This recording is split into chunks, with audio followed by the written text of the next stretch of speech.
오늘 함께 우리 살펴볼 주제 본문의 말씀은 요한복음 4장입니다. 우리 요한복음 4장 6절부터 몇 절을 제가 봉독해 올리겠습니다. 요한복음 4장 6절. 거기 또 야곱의 우물이 있더라. 예수께서 행로에 고나여 우물 곁에 그대로 앉으시니 때가 제 6시쯤 되었더라. 사마리아 여자 하나가 물을 길러 왔음에 예수께서 물을 좀 달라 하시니 9절. 사마리아 여자가 가로되 당신은 유대인으로서 어찌하여 사마리아 여자 나에게 물을 달라 하나이까 하니 이는 유대인이 사마리아인과 상종치 아니함이로라. 13절. 예수께서 대답하여 가라사대 이 물을 먹는 자마다 다시 목마르려니와 내가 주는 물을 먹는 자는 영원히 목마르지 아니하리니 나의 주는 물은 그 속에서 영생하도록 솟아나는 샘물이 되리라. 여러분 잘 아시는 그런 말씀입니다. 사마리아 여인을 예수님께서 야곱의 우물가에서 만나 주셨고 그를 구원하셨다는 내용이죠. 오늘 저는 이 본문을 중심으로 내 삶의 사마리아 우물이라고 하는 제목으로 함께 말씀의 은혜를 나누겠습니다. 이 본문에 보면은 놀라운 것이 이제 몇 가지가 나오는데요. 첫 번째 놀랄 만한 사실은 예수님께서 사마리아 여인의 삶에 다가가셔서 먼저 대화를 시작하셨다라고 하는 거예요. 보통 우리가 이 땅에 살다 보면은 누가 먼저 말을 합니까? 아쉬운 사람이 먼저 말을 걸어요? 아쉬운 게 없는 사람이 말을 걸어요? 아쉬운 사람이 가서 도와달라고 하고 또 구걸하고 문 두드리고 부탁하고 그러죠? 그렇죠? 목마른 사람이 우물도 파는 거고, 그렇죠? 배고픈 사람이 식당도 찾는 것입니다. 그런데 지금 이 본문에는 예수님께서 먼저 여자에게 말씀을 걸으셨다는 거예요. 이건 매우 이상한 일입니다. 이제 우리는 예수님을 이제 메시아라고 믿지만 그저 아직 예수님을 메시아라고 믿지 않는 사람들 보기에 예수님은 한 30살 남짓의 성인 유대인 남자죠. 그렇죠? 성인 유대인 남자예요. 그런데 지금 대화하는 상대는 누굽니까? 사마리아 출신의 여자입니다. 요즘은 이 말씀이 이렇게 딱 마음에 잘 와닿진 않아요. 문화가 너무 달라졌기 때문에. 근데 이제 우리가 성경을 바로 이해하려면 그 2000년 전으로 돌아가야 되거든요. 당시 사회 분위기를 이제 좀 파악을 해야 합니다. 보통은 남자와 여자가 대화를 하지 않았어요. 특별히 유대 남자는 사마리아뿐 아니라 자기가 알지 못하는 혹은 다른 이방인 다른 나라 여자들과 대화를 하질 않았어요. 그것이 경건의 혹은 유대인의 특징이었습니다. 자신에게 말을 거는 예수님 때문에 이 여인은 그래서 이제 놀라서 충격을 받습니다. 9절에 사마리아 여자가 가로되 당신은 유대인으로서 어찌하여 사마리아 여자 나에게 물을 달라 합니까? 놀라운 일이 벌어진 거예요. 지금까지는 이런 어떤 대접이라고 할까요? 이런 대우를 받아본 일이 있었어요? 없었어요? 없었어요. 이전에 어떤 유대인 남자도 자신에게 이렇게 말을 걸었던 적이 없었던 것입니다. 그런데 이전에 그런 일이 없었다는 얘기는 우리의 경험에 비추어 보면은 어떤 유대인 남자도 나에게 말을 걸지 않아라고 하는 과거의 어떤 학습과 경험에 기초한 예상이 한 번도 틀렸던 적이 없었다는 거예요. 근데 이번에는 자신의 경험과 예상이 빗나간 것입니다. 자신의 예상대로 일이 벌어지지 않아요. 그럼 사람들은 충격을 받기 시작하는 것입니다. 전혀 예상하지 못한 대접을 받았어요.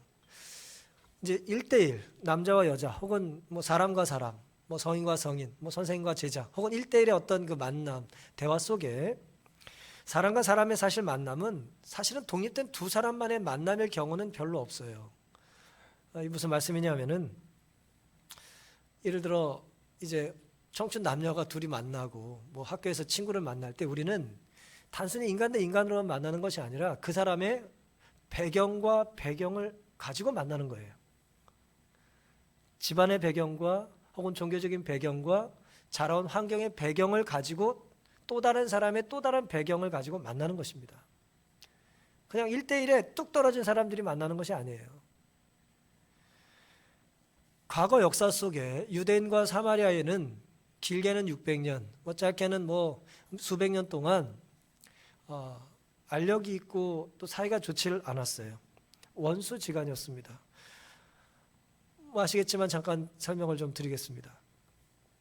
AD 7세기경에 바벨론에 이제 이스라엘이 포로로 잡혀가게 되죠. 정확히 유다가 이제 망해서 포로로 잡혀가게 됩니다. 다니엘과 그 친구들이 잡혀가던 시대의 이야기예요. 지금 예수님 오셨을 때 600년 전의 이야기입니다. 유대인들의 태반이, 특별히 잘난 사람들이 다 잡혀갔어요. 귀족들, 뭐 괜찮은 집안 사람들 다 끌어갔고 끌려가고 잡혀갔습니다. 그런데 다 잡혀간 건 아니에요. 본토에 남은 사람들이 있었겠죠? 그렇죠? 남아있는 사람들이 있었습니다. 남은 사람들은 혼기가 찼는데 적당한 배우자를 찾기가 쉽지가 않았어요. 그러니까 동족끼리, 하나님께서 이스라엘 사람들끼리, 뭐 구체적으로는 같은 지파끼리 옛날에 결혼하라고 말씀을 하셨습니다마는 결혼할 이제 대상들이 있어요, 없어요? 없어요. 다 끌려가고 없어요. 괜찮은 집안의 자제들이 다 끌려가고 더 이상 이 이스라엘 땅에 남은 사람이 없는 것이죠. 그런데 거기에 누가 살아요? 원래 원주민들이 있었습니다. 원주민들. 하나님께서 이제 같이 결혼하지 말라고 했던 가나안의 사람들이 있었던 것이죠. 그래서 그들과 더불어 뭘 할까요? 결혼을 합니다. 이제 가나안 사람들과 더불어 이제 결혼을 하는 거죠. 결혼하면 누가 생겨요? 자녀가 생깁니다. 그러면 하나님께서 금하셨던 결혼이지만 어쨌든 벌어졌어요. 그리고 또 자녀가 태어납니다. 그 사람들을 우리는 흔히 말하는 사마리아 사람이라고 부르는 거예요. 그 자손들을. 이전에 있던 사람이 없던 사람이에요. 이전에 없던 사람이에요.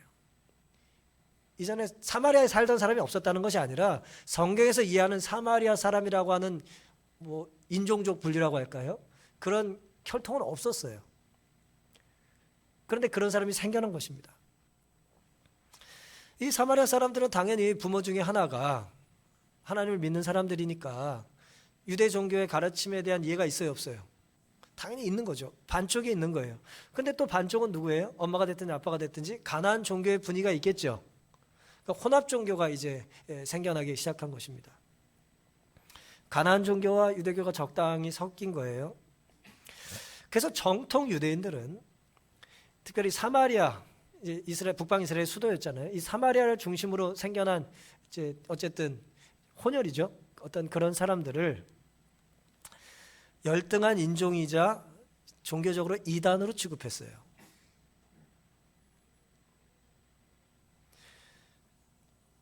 요즘 말로 얘기하면 친일파라고요. 친일파. 굉장한 거부감이 있는 거예요. 이런 배경을 유대인들이 알았어요, 몰랐어요? 알았죠. 수백 년을 배워왔잖아요. 우리는 뿌리 있는 가문이야. 배워왔잖아요. 사마리아인들은 알았을까요, 몰랐을까요? 알았죠. 우리 억울하다. 이렇게. 뭐 내가 선택한 거냐? 뭐 우리도 하나님 믿는다. 뭐 그런 시대가 이제 수백 년 동안 이제 쌓인 거예요. 둘 다 잘 알아요. 우리가 사이 좋지 않은 이유를 잘 알면서 사이 좋지 않은 사람들끼리 적당히 섞여 사는 걸 아는 것입니다. 현재 상황, 이것이 과거의 이야기고 현재는 어떻습니까? 그런 대접을 받는 데 익숙한 여자, 정오에 6시라고 하는 것은 이제 12시를 얘기하는 거예요. 한낮에 이 여자가 물을 뜨러 이제 갔습니다. 이 여인이 한낮에 물을 뜨러 간 걸 아시죠? 이유를? 여자가 햇빛이 부족해서 그랬습니까? 네? 너무 피부가 하얘가지고 햇빛 좀 쬐러 갔나요? 아니죠. 아시는 것처럼 아무도 없는 시간을 택하다 보니까 제일 불편한 시간을 찾은 거예요. 제일 불편한 시간. 여자들이 이제 그때나 지금이나 타는 거 안 좋아하거든. 가는 것입니다. 보통의 여자들은 정상적인 여자라면 해가 뜨기 전에 종일 필요한 물을 미리 길어 오는 거예요. 해가 뜨기 전에 빨리 가가지고 물을 길어 와요. 뭐 부지런하기 때문이기도 하고 그것이 보통 사람들 정상적인 행동이에요. 그런데 이 오늘 본문에 나타난 이 사마리아 여자는 이 정상적인 범주에 들어갈 수 있었어요, 없었어요? 재밌지 않습니까? 유대인의 눈으로 봤을 때는 사마리아 자체가 정상이에요, 비정상이에요? 사마리아 자체가 정상이 아닌 비주류잖아요. 수백 년 동안의 비주류로 살았는데 그 비주류 안에 지금 이 사마리아 사람은 뭐예요?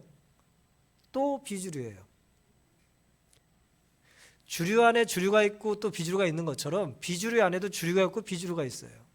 이 여자는 비주류 속의 비주류예요.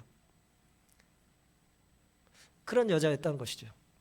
사마리아 여자들의 보통 사람들과의 교제를 나눌 수 없었어요. 그 사회 어디에도 속하지 못한 여자였어요. 철저히 외부인 취급을 받았던 것입니다. 이것이 이제 현재 여자의 모습이에요. 그런 여자에게 유대인 남자 예수님이 말씀하셨다는 거예요. 인종의 장벽을 뛰어넘은 거죠. 그렇죠? 혈통의 장벽을 뛰어넘은 거예요. 그 다음에요. 문화 장벽을 뛰어넘은 거예요. 또 성별의 장벽, 도덕의 장벽 다 뛰어넘었어요. 예수님은요, 영혼을 구원하는 데 있어서 필요하시면 파격적으로 행동하십니다. 우린 내 이익을 위해서 파격적으로 행동하지만 주님은 영혼 구원을 위해서 때로 파격적으로 행동하세요. 당시 유대 남자는 말씀드린 것처럼 인종을 불문하고 낯선 여자에게 공공연하게 말을 거는 것을 수치스럽게 여겼습니다. 특별히 예수님은 경건한 유대 남자를 앞이셨기 때문에 어떤 여인이든 이제 먼저 이렇게 말을 걸거나 이제 대화하는 것은 유대인 사회에서의 문화는 전혀 다른 것이었습니다. 하지만 이런 유대 사회의 수백 년 동안의 문화는 사실은 사람들의 편견이 만든 것이죠. 하나님의 가르침을 구현했다고 볼 수는 없어요. 하나님의 뜻이라고 하는 어떤 빌미를 가지고 사람들이 자신의 이기심과 어떤 익숙함을 이제 변명하고 이제 구체화하기 위한 수단에 불과했던 것입니다. 반면 예수님은 그런 모든 것들을 파격적으로 이제 부수셨어요. 한 사마리아 여인이 다가와 그리스도가 계시는 것을 알지 못한 듯 그의 물항아리를 가득 채웠다. 굉장히 흥미롭게 화이시 기록을 하셨어요. 물항아리를 들고 야곱의 우물에 대낮에 물을 뜨러 왔어요. 보통엔 거기에 사람이 있었을까요, 없었을까요?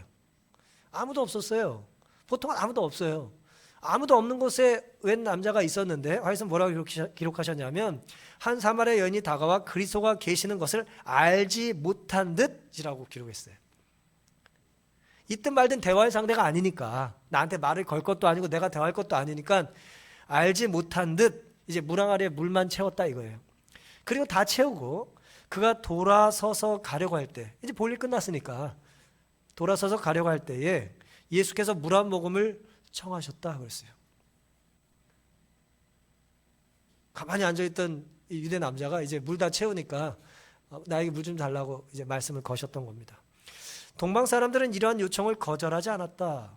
여러분 아시는 것처럼 특별히 아랍 문화, 이제 그 사막의 문화는 물은 말이에요, 신이 내려준 음료라고 생각했기 때문에 일부러 물을 주려고 문 밖에서 기다리는 사람들이 있었다는 거예요. 그리고 누가 오면 얼마나 좋아합니까? 그렇죠? 여러분 뭐 다큐멘터리 같은 거 보시면 여전히 그 동네 사람들 손님 오면 너무 좋아해요. 오래전 한국 같은 문화가 여전히 있어요. 오면 뭐 좋은 방 내주고 뭐 먹을 거 싸주고 또 오라 그러고 당신을 신이 보내서 우린 기쁘다 그러고 그래요. 그러니 보세요. 동방 사람들은 이러한 요청을 거절하지 않았다. 물 좀 주세요라는 요청을 거절하지 않아요. 특별히 요청하기 전에 주는 것이 맞죠. 그런데 왜 예수님께서 이런 말씀을 하실 수밖에 없었는가? 유대인과 사마리아인들 사이에 증오심이 있었기 때문에 그 여자로 하여금 예수님에게 친절한 행위를 하지 못하도록 막았기 때문이라는 거예요. 배경은 제가 충분히 설명을 드렸어요. 이게 굉장히 재미있는 기록입니다. 누군가 요청을 하면 도와주는 게 문화예요. 어떤 문화는 또 도와달라고 하기 전에 도와주는 게 문화입니다. 근데 유다와 사마리아 사람들은 수백 년 동안 뭐예요? 도움을 요청하지 않았어요. 요청하지 않았으니 도와줄 의무가 있어요, 없어요? 없다고 생각하는 거예요. 그게 편한 거예요, 서로. 서로 무시하면 편한 관계 있습니까? 누가 떠오르시면 회개해야 됩니다. 무시하는 게 편할 수 있어요. 말 걸지 않는 게 편해. 서로 눈을 마주치면 불편하니까 마주치지 않게 아주 잘 살아. 예? 지금 유다와 사마리아가 그런 사이였다는 거예요. 부탁하면 도와줘야 되는데 부탁을 하지도 받은 적도 없기 때문에 편하게 살다가 지금 문제를 일으키고 있어요. 예수님께서 지금. 부탁하면 뭐 해줘야 돼요? 들어줘야 되는 거예요. 지금 난리가 났어 지금. 그런 것입니다. 그러나 구주께서는 그 여자의 마음을 여는 열쇠를 찾으려 하였다 그랬어요. 이 여자와 어떻게 하면 대화를 하고 이 여자의 문제를 해결해주고 어떻게 영생의 소망을 줄지를 예수님이 곰곰이 고민하셨어요. 어떻게 하면 물 한 잔 얻어먹을까? 그게 고민이 아니고 예수님의 고민은 여자를 구원하는 거였잖아요. 친절을 베푸는 일이 거절당할 수도 있을 것이나 신뢰는 신뢰를 일으킨다. 친절을 베푸는 건요, 내가 뭘 주는 것도 친절을 베푸는 것이지만 저 사람에게 나 좀 도와주실 수 있겠습니까? 라고 하는 것도 뭐예요? 사실 그 사람이 날 도울 수 있는 친절을 베푸는 거예요. 내가 혼자 들을 수 있어요. 같이 들으면 더 귀찮아. 하지만 뭐라 그래요? 이거 좀 같이 들어주실 수 있습니까? 라고 그 사람이 뭔가 할 수 있는 기회를 제공하는 거예요. 근데 그걸 또 거절당할 수도 있어요. 자기 일은 자기가 해. 그럴 수 있어요. 하지만 나는 적어도 뭐 한 거예요? 그 사람에게 하나님의 사랑을 나누고 또 하나님을 소개할 수 있는 기회를 제공했던 것이죠. 사랑하는 성도 여러분, 주님께서는 아무도 믿어주지 않는 여인에게 거절당할 수도 있는 친절을 이제 베푸시고 또 요구하셨어요. 이것은 여인을 신뢰하신다는 것을 의미합니다. 나는 너를 뭐한다? 나는 너를 여전히 믿는다. 너를 사랑한다는 뜻이에요. 도와줄 자격도 이 여자는 사실은 없고 어쩌면 그러기 때문에 도와달라는 요청을 받아본 일도 없었던 여인에게 예수님께서는 신뢰를 전폭적으로 보여주시는 거예요. 모두가 무시했던 여인에게 주님은 물을 요청하시면서 여자의 마음문을 열 수 있는 열쇠를 이제 찾으신 거예요. 마음문을 열 수 있는 열쇠를 찾은 거예요. 주님은 우리 상황이 어떠하든 우리 마음에 들어오시기를 또 우리의 마음문을 열기를 간절히 원하고 계십니다. 오늘 우리가 좀 사랑을 나눈다, 전도를 한다라는 것도 이런 열정이 있으면 좋겠어요. 어떻게든 내가 전도할 수 있고 예수님의 사랑을 나눌 수 있는지를 이제 고민할 필요가 있을 겁니다. 이제 두 번째 놀라운 일은 예수님은 매우 친절하시게 정말 그 영혼을 사랑하시고 유대 남자로서 정말 모두가 이렇게 홀대하는, 사마리아에서도 홀대받는 여인에게 다가가 친절하게 말씀을 하셨는데 여기서의 또 다른 놀라운 점은 뭐냐면 친절하다고 그래서 사랑을 한다고 그래서 예수님께서는 원칙을 타협하진 않으셨다는 거예요. 그게 무슨 뜻일까요? 예수님은 이 여인이 잘못된 것이 있다는 걸 뭐예요? 알려주셨어요. 우리는 사랑하기 때문에 잘못을 그저 뭐 할 때가 있어요? 그냥 용납할 때가 있어요. 아유, 못 본 척해. 뭐 이렇게. 뭐 어떻게 하겠어. 근데 예수님은 그렇게 하지 않으셨다는 거예요. 잘못을 지적하셨어요. 요한복음 4장 10절에 예수께서 대답하여 가라사대 네가 만일 하나님의 선물과 또 내게 물 좀 달라는 이가 누구인지를 알았다면 내가 그에게 구하였을 것이요 그가 생수를 내게 주었으리라. 이 여인이 지금 예수님에 대하여 제대로 안다는 거예요, 모른다는 거예요? 여자의 문제가 뭔지를 알려주시는 거예요. 넌 지금 뭘 모른다. 모르고 있다는 걸 알려주셨어요. 13절 예수께서 대답하여 가라사대 이 물을 먹는 자마다 다시 목마르려니와 네가 떠오는 이 물 계속 먹어도 목마를 거야. 알려주십니다. 잘못된 걸 알려주세요. 14절 내가 주는 물을 먹는 자는 영원히 목마르지 아니하리니 나의 주는 물은 그 속에서 영생하도록 솟아나는 샘물이 되리라. 그러니까 예수님의 친절은 문제를 덮고 뭐 안고 못 본 채하고 무시하고 부정하고 뭐 괜찮다고 말해주는 것이 아니라 올바른 사랑은, 제대로 된 진리는 무엇이 문제인지를 분명히 짚고 넘어갑니다. 문제가 무엇인지 짚고 넘어가지 않으면 그렇다고 우리가 예수님 흉내 자꾸 내면 안 되고요. 예수님이 그렇게 하신다는 거예요. 문제가 뭔지를 알려주고 그 문제 때문에 답을 찾을 수 있는 갈망을 줘야 된다는 거예요. 근데 우리가 문제를 제시하지 않으면, 진단이 제대로 되지 않으면 어떻게 건강해지고 바르게 살고자 하는 갈망을 느끼겠어요? 좋은 게 좋은 건 아니니까요. 예수님께서는 여자의 문제와 결핍이 무엇인지 못 본 채 하지 않으셨어요. 여자가 모르는 것도 알려주셨습니다. 예수님이 여자에게 생수를 통해서 영생을 주고자 원하셨습니다. 아무리 마셔도 목마른 가짜물 대신에 영원히 목마르지 않는 생수를 주고자 하셨던 것입니다. 여자는 그동안 자신의 목마름을 채우기 위해서 어떤 선택을 했습니까? 4장 15절부터 보시면 여자가 가로되 주여 이런 물을 내게 주사 목마르지도 않고 또 여기 물길로 오지도 않게 하옵소서. 여자가 지금 예수님의 말씀을 듣고 지금까지 먹었던 것 외에 예수님이 주신다는 그 물에 대한 갈증을 느끼기 시작했습니다. 이게 바로 사는 예수 그리스도의 모습을 우리가 닮아야 될 부분이에요. 그 사람을 쫓아가는 것이 아니라 하나님을 알지 못하는 사람에게 하나님을 알 수 있는 갈증을 불어일으킬 수 있는 매력이 우리에게 있어야 되는 것입니다. 나도 좀 예수님을 알면 좋겠다. 나도 그 교회 좀 가면 좋겠다. 아유, 예배는 내가 드릴 테니까 당신은 예배 드리지 않아도 돼요. 그런 것이 아니라 나도 예배 드릴 수 있게 어떻게 하는지 알려달라고 하는 말을 할 수 있도록 우리가 그런 모습을 보여야 된다는 것입니다. 그때 예수님께서 16절에 가라사대 가서 내 남편을 불러오라 하셨어요. 17절 여자가 대답하여 가로되 나는 남편이 있다 없다. 남편이 없나이다. 예수께서 가라사대 내가 남편이 없다 하는 말이 옳도다. 내가 남편 몇이 있었어요? 5이 있었으나 지금 있는 자는 내 남편이 아니니 내 말이 참되도다. 옳다, 참되다. 이게 칭찬하는 건지 뭔지 잘 모르겠지만 여자가 어쨌든 이 부분에 대해서는 이제 정직했어요. 그 여자는 그동안 목마름을 채우기 위해서 이제 다른 물들을 찾았다 이거예요. 다른 것들을 찾았던 거죠. 근데 그것이 문제가 있다는 걸 예수님께서 이제 알려주고 계신 것입니다.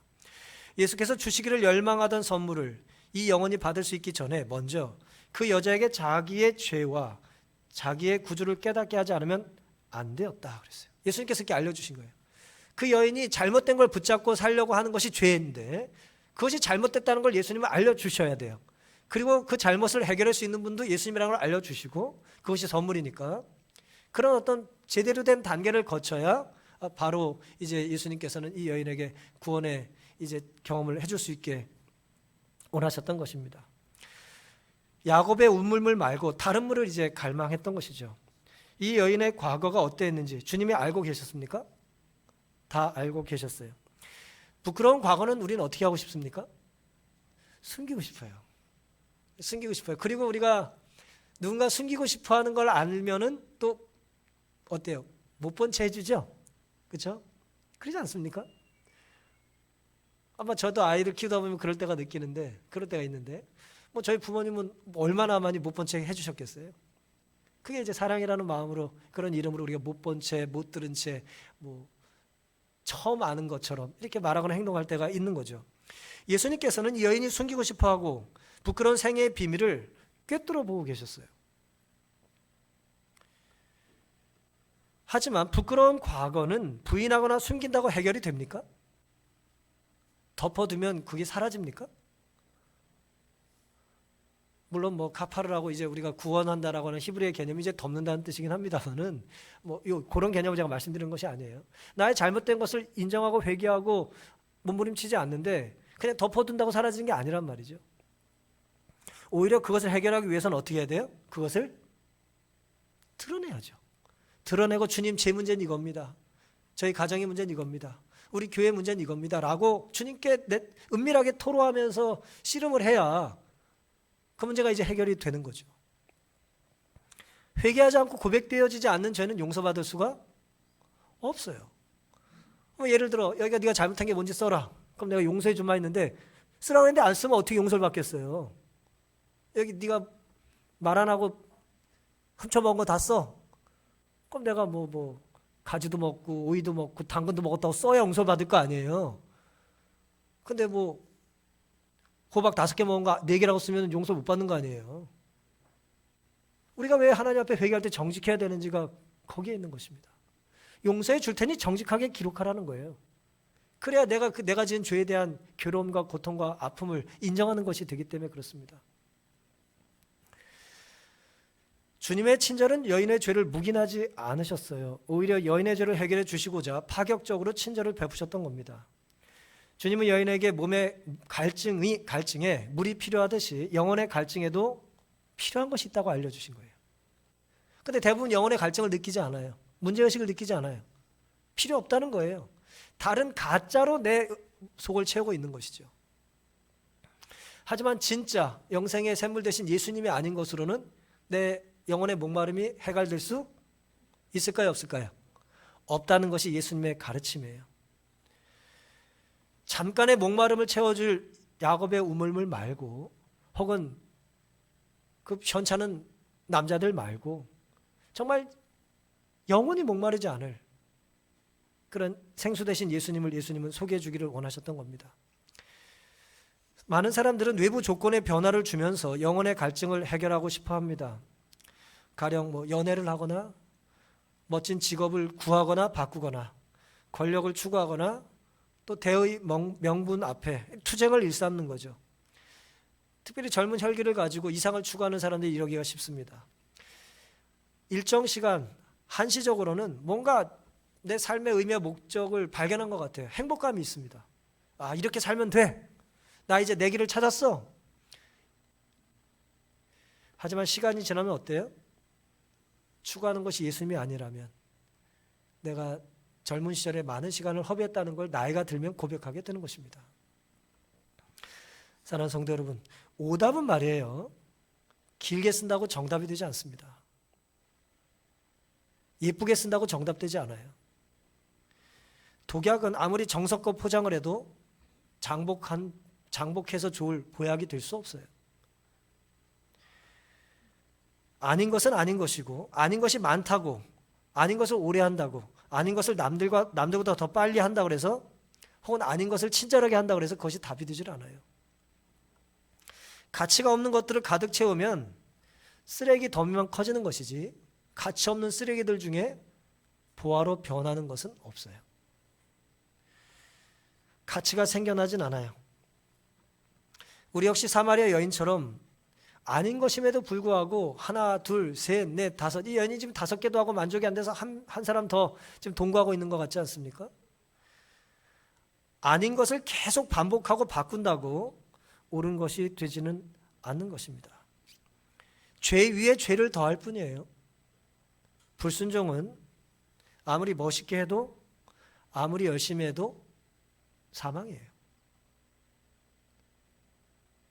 저희가 어렸을 때 이렇게 TV를 보면 말이에요. 아나운서들이 슛 하고 뭐예요? 안타깝습니다. 옛날에 한국 국가대표는 왜 이렇게 하늘로 볼을 많이 찾는지, 찾다 하면 다 날아가 하늘로. 그 어린 시절에 그 TV를 보던 그런 기억이 나요. 슛하면 골이 아니라 안타깝습니다.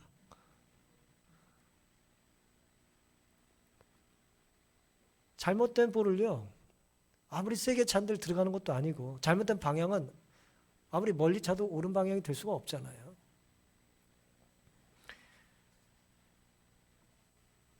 여인에게 죄를 알려주신 주님은 오늘 우리들에게도 죄를 알려주기를 원하십니다. 우리가 주님과 가까워지면 우리의 뭐가 드러나요? 우리의 죄가 드러나요. 그게 불편하기 때문에 우리가 예수님을 멀리하면 안 되고, 우린 주님께 다가감으로 치유함을 받아야 되는 것입니다. 그 죄가 우리의 삶을 더 망치기 전에 주님께서는 우리를 구원하길 원하시는 거예요. 과일 박스에 썩은 사과가 하나 있으면 어떻게 됩니까? 주변 사과들이 다 썩게 되기 때문에 그 사과를 빨리 도려내야 돼요. 잘라내고 꺼집어내야 됩니다. 우리 눈에 보이지 않아도. 제가 며칠 전에 집에 빵이 있는데 약간 빵이 좀 상한 게 있었어요. 제가 또 알뜰하잖아요. 그래서 그 상한 걸 버리고 안 상한 걸 옆에 걸 또 하나 주워 먹었어요. 그랬더니 같이 사는 사람이 불쌍한 표정으로 쳐다보면서, 당신 눈에는 안 보이지 그것도 상한 거야. 먹다 뱉었어요 제가. 제 왕성한 소화력으로 소화시킬 수도 있었겠지만 우리 눈에 보이지 않는 그런 좋지 않은 것들이 있잖아요. 주님께 우리의 삶을 맡겨서 죄는 도려내고 영혼의 새살이 돋는 경험이 우리에게 있게 되기를 간절히 바랍니다. 마지막으로 놀라운 것은 뭐냐? 주님은 각자의 일상에서 우리 각자 일상에 다가오셔서 내가 그로라라는, 내가 답이다라고 하는 말씀을 친히 하셔요. 부족한 우리에게 다가오시고 우리의 문제가 뭔지를 알려주시고 문제만 제기하시는 것이 아니라 영원한 답, 우리가 그토록 갈망하는 대안, 그것이 나라고 말씀하시는 분이에요. 요한복음 4장 21절, 예수께서 가라사대 여자여 내 말을 믿어라. 23절, 아버지께 참으로 예배하는 자들은 신령과 진정으로 예배할 때가 오나니 곧 이때라. 아버지께서는 이렇게 자기에게 예배하는 자들을 뭐 하세요? 찾으시는 분이다. 25절, 여자가 가로되 메시아 곧 그리스도라 하는 이가 오실 줄을 내가 아노니 그가 오시면 모든 것을 우리에게 고하시리이다. 26절 예수께서 이르시되 네가 말하는 내가 그로라 하시니라. 막연하게 이 여인이 종교 교육을 받았으니까 들은 게 있으니까 메시아가 오면 우리의 문제도 해결될 겁니다 라고 말하자 뭐예요? 네가 믿고 있는 그 메시아가 바로 나다. 이 놀라운 일 아니에요?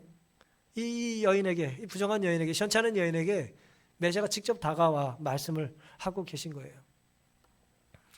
내 말을 믿으라고. 하나님은 예배하는 자를 찾으시는 분이라고. 메시아가 오면 모든 것이 해결됐다고 하는 막연한 기대를 가진 여인에게 구체적으로 내가 메시아라고 예수님은 말씀을 하십니다. 예수님은 여인의 모든 문제의 답이 되시는 분이에요. 그리고 그 답이 되신 예수님은 멀리 계신 분이 아닙니다. 배를 타고 비행기를 타고 우리가 저 우주를 뚫고 나가야 만날 수 있는 분이 아니에요. 예수님은 오늘 우리의 문제의 답이 되실 뿐더러 오늘 우리와도 함께 하세요. 가까이에 계세요. 저 멀리 계신 분이 아니라 오늘 이곳에 계십니다. 우리 싸움의 한가운데 계세요. 여전히 문제를 안고 살아가는, 두려움을 안고 살아가는, 숨기고 싶고 가리고 싶고 들키고 싶지 않은 그런 고통을 겪고 있는 오늘 우리의 삶에 주님 다가오셔서 내가 너를 고쳐줄 테니까 내 말을 들으라고 말씀하시는 분입니다. 우리가 매일 지고 이고 감당해야 하는 삶의 울타리 안에 예수님은 계세요. 누구든 예수님이 답이라는 걸 깨닫게 되면 삶의 우선순위가 바뀌게 됩니다. 여인은 그동안 들고 있었던 물동이를 던지고 이제 동네 사람들을 찾아 나서죠. 28절 여자가 물동이를 버려두고 동네에 들어가 사람들에게 이르되 나의 행한 모든 일을 내게 말한 사람을 와보라. 이는 그리스도가 아니냐 하니 저희가 동네에서 나와 예수께 나오더라 그랬습니다. 그동안 여자가 의지했던 게 성경에 이 본문에는 두 가지가 있어요. 두 가지 이미지가 있습니다. 첫째는 남자였어요. 번번이 남자를 의지했는데 뭐 했어요? 실패했죠. 실패 안 했다면 뭐 5번, 6번씩 뭘 남자를 찾겠어요. 예? 계속해서 남자를 의지했다 실패했습니다. 그 다음에 지금 의지하고 있는 게 뭡니까? 어쨌든 물동이 하나 의지하고 있는 거예요. 왜요? 그래도 난 살아야 되니까 이 정상적인 여자들 틈에 끼지 못해도 물은 먹고 살아야 될 거 아니에요. 그러니까 물동이 하나 들고 이제 간 것이죠. 근데 그 물동이를 뭐 했다고요? 내려두고 지금 동네 사람들에게 간 거예요. 근데 그 동네 사람들이 쌍수 들고 이 여자를 좋아해요? 좋아하지도 않는데 가는 거예요. 이 복음을 경험하면 용기가 생깁니다. 그리고 사람들의 시선으로부터 이제 자유롭게 될 수 있어요. 막 행동하는 자유가 아니라 더 위대한 자유, 내 안에 예수 그리스도 때문에, 진리가 나에게 준 자유 때문에 이제 그들을 긍휼히 여기게 되는 것입니다. 한낮의 물동이 그 여자의 현실을 반영하는 거잖아요. 가득 채워도 곧 비워지는 물동이를 여자는 과감하게 내어 던져요. 사실 우리는 없으면 못 살 것 같아서 끌어안고 붙잡고 사는 것들이 있습니까? 없습니까? 있습니다. 단지 모시듯이 들고 있는 게 있어요. 친정에서 시집 올 때 해온 거야? 그러면서 갖고 온 것도 있고, 예? 하나 끝까지 붙잡고 사는 게 있다 이거예요. 그런데 이제 더 귀한 것을 여인이 발견한 것입니다. 너무 귀한 것을 여인이 만난 거예요. 내 삶을 스스로 지려고 했던 내 삶의 짐을 내려놓고 생존을 위해 몸부림치던 것들을 이제 내려놓게 된 것입니다. 주님께서 먼저 다가가 말씀하셨기 때문에 여인이 진리를 알게 됐죠? 마찬가지입니다. 사마리아 동네 사람들에게 이 여인이 먼저 다가가 또 진리를 전합니다. 누가 나에게 먼저 전해줬기 때문에 우리가 알게 된 거고 나 역시 누군가에게 먼저 전해줘야 그 사람이 진리를 경험하게 됩니다. 우리는 받았고 뭐 해야 합니까? 전해야 합니다. 주님은 우리를 부르시고 우리를 보내세요. 그러니까 그것이 오늘 우리가 이 땅에서 감당해야 될 소명과 사명의 이야기예요. 부르시는 하나님은 우리를 보내길 원하세요. 물론 핑계거리는 많아요. 현실의 벽이 높습니다. 인종, 편견, 성별, 주의 시선, 명백한 나의 과거의 죄들이 깊은 운물처럼 답답해요. 더더욱 그 물을 퍼올릴 만한 그릇이 내 수준에 없을 때도 많습니다. 하지만 주님이 내 앞에 계시다면 과거의 실패는 문제가 되질 않습니다. 오히려 주님 앞에서 과거 죄로 점철된 삶을 단절하고 해결하고 용서받을 기회가 될 수 있는 것입니다. 우리가 한 주간 많은 어리석은 삶을 살고 죄를 지면 교회 가기가 싫어요. 예배드리기가 싫습니다. 죄를 잔뜩 지고 나면 무릎 꿇고 기도하기 싫어요. 하지만 반대로 생각하셔야 됩니다. 내가 가진 이 문제를 기도 외에는 예배 외에는, 주님을 붙잡는 것 외에는 해결될 수 없다는 걸 우리는 겸손히 인정할 필요가 있어요. 사단의 유혹에 빠져서 네가 무슨 낯짝으로 교회 가냐, 네가 무슨 낯짝으로 무릎을 꿇고 기도를 하냐, 그건 사탄의 소리예요. 우리가 문제가 많을수록, 두려움이 클수록, 내 안에 연약함이 있다는 걸 깨달을수록 그 모든 것을 해결해 줄 수 있는 예수님께 나아갈 수 있게 되기를 간절히 바랍니다. 우린 너무 연약해서 죄를 멈추지 못하는 듯 보여도 거듭 죄 짓는 나를 포기하지 않는 주님의 초청을 거절하지 말고 순종하게 되시기를 간절히 바랍니다. 주님은 나의 잘하는 가능성 있는 미래만 사랑하시는 게 아니에요. 부정한 과거도, 현찮은 현재도, 또 뭐예요? 소망의 미래도, 나와 관계된 모든 것을 사랑하시고 기뻐하십니다. 그리고 그 여인을 사마리아의 선교사로 보내시죠. 39절, 여자의 말이 나의 행한 모든 것을 내게 말하였다 증거함으로 그 동리 중 많은 사마리아인이 예수를 믿는지라 그랬어요. 사마리아의 선교사가 됐습니다. 처음 선교사로 간 거죠. 대단한 것이죠. 예수님을 개인적으로 경험하면, 죄 용서를 경험하면, 나의 부정한 과거를 예수님이 아심에도 불구하고 용서해 주셨다는 확신을 갖게 되면 우리는 선교사로 거듭날 수 있습니다. 그리고 우리의 선교지는 다른 어떤 곳보다도 내가 살고 있는 곳이 우리의 선교지가 되어야 한다는 것이죠. 주님께서 한낱 사마리아 여인을 우물가에서 만나 주셨습니다. 우리의 삶의 한낮 같은 시간은 언제이고 사마리아 우물 같은 곳은 어느 곳입니까? 우리의 삶은 힘겨운 시간과 고통의 장소는 연결되어 있어요. 오늘 우리가 보내는 장소는 힘겨운 시간과 뗄래야 뗄 수가 없습니다. 왜 주님은 야곱의 우물가에 있는 그 여인에게 그 시간에 다가가셨을까요? 그날이 특별한 날이었기 때문에 그럴까요? 그 여인이 그날이 생일이었을까요? 그날이 여인이 지금 생활하는 남자랑 100일째 되는 날이었나요? 모르죠. 하지만 우리가 좀 잠깐만 이제 상상을 해보면 그날은 특별한 날이 아니었다는 것을 우리는 알 수 있어요. 상황을 통해서. 그날은 어떤 날이었을까? 힘든 삶을 살던 날이에요, 그냥. 그 힘든 삶은 만회할 수 있는 삶이에요, 없는 삶이에요? 돌이킬 수 있는 삶이 아니에요. 자기가 살아온 곳의 연장선의 삶이에요. 돌이킬 수 없습니다.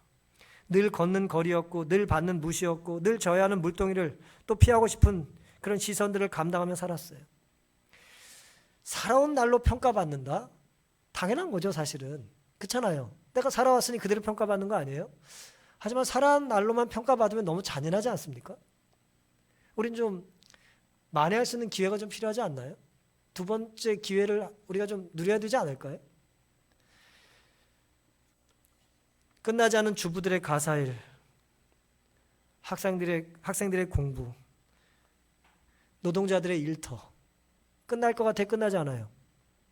끝나지 않을 것 같이 보입니다. 해도 끝이 없어요. 언제 벗어날지 몰라요. 또 더더욱 공부도 안 해가지고 시험을 잘 볼 일도 없어. 모든 게 무력하고 고통스러운 것입니다. 이게 우리의 현실이라 이거예요. 그날 여인이 누렸던 하루가 그런 하루였다는 거예요. 마지막으로 하늘을 본 게 언젠지, 좋아하는 꽃의 향기를 맡아본 건 언젠지, 오랫동안 좋아했던 음악을 듣고 또 편한 마음으로 맑은 하늘, 맑은 밤, 별을 쳐다보며 어린 시절의 소원을 기억했던 절이 언젠지 떠오르지도 않아요. 보통의 하루는 이런 날이 아니에요. 잘 가지 못하지만 우리에게 꿈이 있죠. 뭐가 있어요? 올 휴가에는 멋진 휴양지에 가가지고 마음껏 잠도 자고 밥도 안 하고 착 일어나가지고 잘 잤다 그러고 커튼 쫙 열면 뭐가 보여야 돼요? 파도 소리가 바다가 보이고 말이에요. 마침 또 갈매기도 좀 날면 좋아. 근데 우리의 일상은 그러지 않아요. 더 자고 싶은데 알람이 깨워요. 입에서 냄새가 나며 하루를 시작합니다. 눈을 뜨면 끝나지 않은 일감들이 산적해 있어요. 눈 뜨자마자 화가 나. 옷장이 걸려 있는 옷보다는 바닥에 자유롭게 던져져 있는 옷들이 많은 것 같고, 방과 거실과 싱크대에는 끝나지 않은 일감들이 놓여 있습니다. 휴양지에서 나는 향수 같은 향기는 없고, 바람이 잘 환기가 되질 않아가지고 밥 냄새, 된장 냄새, 발냄새만 진동해요. 신발 정리 제대로 하라는 잔소리는 더 이상 하기도 싫어요. 안 바뀌어. 일부는 우리 집 얘기입니다. 수건이 뽀송뽀송하게 걸려 있어야 되는데 축축한 채 쓰러져 있어. 양말은 여기저기 그냥 구퉁에 가 있고. 이게 오늘 우리의 일상이라 이거예요. 당시 사마리아 여인의 그날 하루는 달랐을까요? 우물가로 가던 여자의 옷차림이 어땠을까요? 그 여인이 신었던 신발은 어떤 브랜드였을까요? 무랑아리는 명품 백처럼 생겼을까요? 아니죠. 길거리에서 사입은 요즘 말로 노 브랜드예요. 옷과 신발, 무랑아리 다 싸구려였을 겁니다. 머리는 감지도 않았을 거고 그날 화장은 팔자 좋은 여자들, 시집잘 간 친구들 얘기죠. 펑퍼짐한 옷, 찢어진 샌들, 손때 묻은 어쩌면 이가 깨져가지고 난 무랑아리를 안고 이고 걸치고 가는 것입니다. 늘상 아무도 없는 시간에 아무도 없는 곳을 가는데 뭘 신경이나 썼겠어요. 그렇잖아요. 어차피 혼자 가는 길인데 보는 사람도 없는데. 이런 여인의 일상을 주님께서 찾아가 주목하시고 말씀을 나누셨다는 거예요. 멋진 옷을 차려입고 가는 여인에게 말씀을 건 게 아니에요. 투박한 특별할 거 없는 그런 날, 피곤에 찌든 정말 괴로운 여인에게 주님께서 다가가신 것입니다. 사랑하는 성도 여러분, 여러분은 매일 반복하는 익숙한 일을 어떤 마음으로 행하고 계십니까? 일상의 평범한 일에 최선을 다하기보다는 보통은 일상의 일에 우리는 대충 그냥 해치웁니다. 잘해도 티가 나지 않는 일이잖아요. 눈 감고도 할 수 있는 일일지 모르겠어요. 하지만 그 여인에게 그날은 너무나 특별한 하루였습니다. 누구 때문에요? 예수님 때문에. 이 평범한 보잘것없는 여인이 예수님 때문에 특별한 그런 날을 경험하게 된 것입니다. 누구든 예수님을 만나면 평범한 일상이 특별한 날로 변하게 됩니다. 답답한 날이 숨통 트이는 생명의 날이 될 수 있는 것입니다. 왜냐하면 주님께서 여전히 오늘 우리에게도 내가 그러라라고 말씀하기를 원하시기 때문에 그렇습니다. 시편 118편 24절, 이날은 여호와의 정하신 날이라 이날에 우리가 즐거워하고 기뻐하리로다. 이 말씀은 회중의 찬양에 대한 노래 중에 있는 말씀이고 초막절에 이스라엘 사람들이 의미를 부여하는 그런 배경이 있는 말씀이긴 합니다만은, 저는 오늘 이 말씀을 이날은 여호와의 정하신 날이라는 말씀을 그저 오늘 성경 본문에 그냥 적용하고 싶어요. 오늘은 주님께서 우리를 위해서 떼어놓으신 특별한 날이다. 즐거워하고 감사하고 기뻐하며 살자. 우리의 평범한 일상을 하나님께서는 우리의 행복을 위해서 구별하기를 원하십니다. 비록 절망스러운 과거가 있다 할지라도 주님께서 알려주신 말씀에 비추어 우리의 죄를 회개하고 미래를 당당하게 살게 되시기를 간절히 바랍니다. 주님을 만날 가장 좋은 시간은 오늘입니다. 불평이나 절망 대신 감사와 또 주님을 만나 재개할 수 있는 그런 사마리아의 우물이 될 수 있기를 간절히 바랍니다.